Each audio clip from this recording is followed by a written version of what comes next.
After 2 years of COVID restrictions, people were out at bars and gatherings tonight for St. Patrick's Day celebrations. Lots of folks decked out in green, enjoying their favorite drinks with friends. And we saw that in lots of cities today.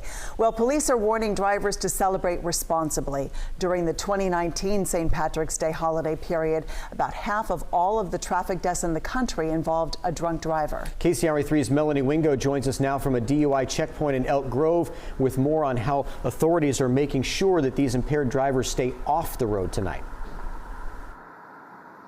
Well, just about 10 minutes ago, we watched as Elk Grove police officers started to break down the checkpoint that had been set up out here for about 3 hours.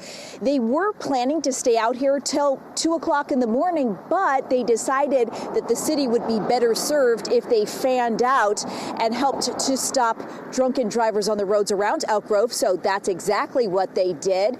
And we do want to show you some video from a little bit earlier in the evening when they were set up at this location, checking drivers for impairment. Take a look. Cars were lined up approaching the checkpoint. Drivers got to this part of Elk Grove on Laguna Boulevard, where officers had a chance to check their licenses and then determined if they smelled alcohol or if the drivers were showing any signs of impairment.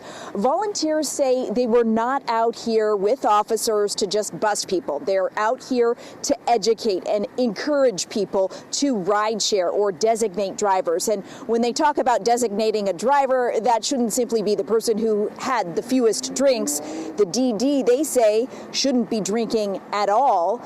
Also, the Mothers Against Drunk Driving organization says it's a good idea to have a loved one pick you up if you've had too many. Call a friend.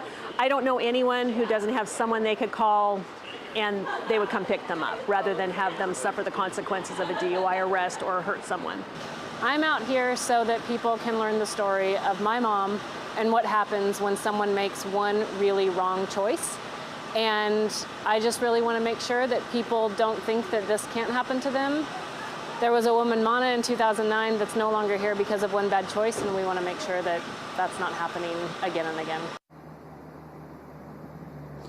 Kate Sherfy's mom was killed nearly 13 years ago when a drunk driver hit her head-on, going in the wrong direction over 50 miles per hour. The pain of that loss has not ever gone away, understandably so. So she said she was out here tonight doing her part so others don't have to feel that pain. And back out here live, it's worth mentioning as well that many of the officers who you saw in our video tonight from the Elk Grove Police Department know that pain all too well. As you'll recall, back in January, they lost one of their own. Ty Lenahan, Officer Ty Lenahan, died after being struck by a drunk driver on the highway on his way into work. So this was a very personal moment, very personal, hit close to home kind of checkpoint for the officers manning it tonight.